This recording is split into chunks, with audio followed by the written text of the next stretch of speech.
Well, as we head into the last stretch of summer, many home sellers are still hoping to turn their for sale signs into sold signs before the leaves start turning this fall. So what's the key? What is the key to unlocking that sale? Local real estate professional David Nelson with ReMax Advantage Plus has some end-of-the-season strategies for sellers as well as buyers looking to snag a deal. We all look for a deal, of course, too. Yeah, no kidding. Deals are great. That's right. Nice to have you here, by the way. Thank you. I appreciate it. Well, let's talk about this. We know we typically see home sales right about this time of year start to wind down. And is that because I can remember, when we made our moves, we try to do it so that the kids are in the neighborhood before school starts. That's exactly right. People want to be in their homes, get the kids acclimated to the neighborhood, and believe it or not, it's starting to kind of get cooler. Summer's ending, so it's a change in season. Also, this time of year, the real estate market does tend to slow down. Right, and we know it's been a hot market. Oh, yes. And we know that it's nice to see those bidding wars, especially if you've got your home listed and you get multiple offers at one time. Yeah, there's been properties selling even before it hits the market with multiple offers. Even right now, there's less homes for sale. It's still a seller's market. Homes are still selling quickly, especially those homes priced around $225 up to $350. Those homes, if they're in great condition, good location, priced right, they're selling like hotcakes. Little jewels out there. So you've got, I like this, when we can pare it down, you've got 3 tips on how do you get those buyers enticed to buy your home. So let's start with the first one, and that is to price it right.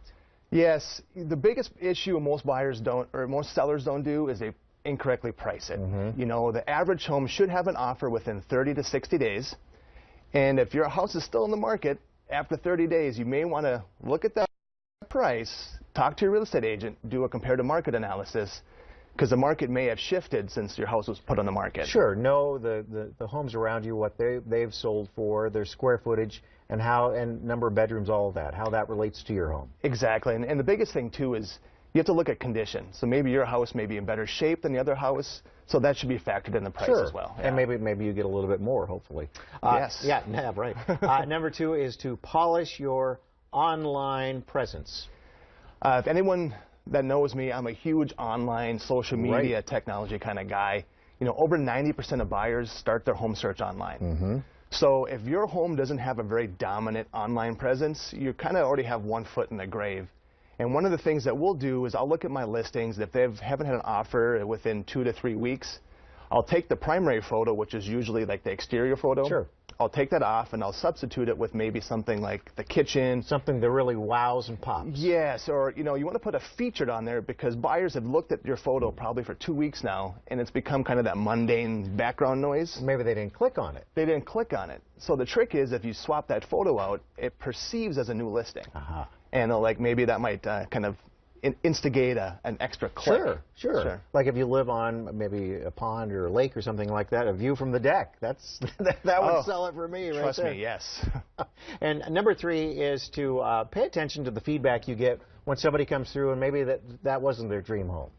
Well, and I kind of prep my sellers before we even go to market. I tell them, even though you think your house is the best thing since sliced bread, it doesn't mean everybody thinks your house is the best thing since sliced bread. So you want to look at your feedback, and sometimes that feedback could sting.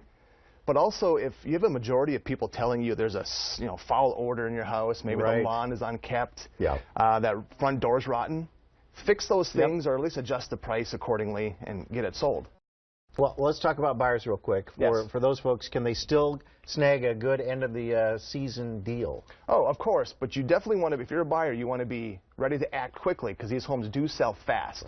So the biggest recommendation I have for a buyer is you want to talk to your real estate agent, get on an instant notification system with our MLS. So when that house hits the market, you're notified before the masses, and you can get there quicker and put an offer in before most people even know it hit the market. I like it. Good stuff. All right, good stuff to know. Thanks so much. That's local realtor David Nelson with ReMax Advantage Plus. Thanks for being here. Hey, my pleasure. Thanks for having me. All right.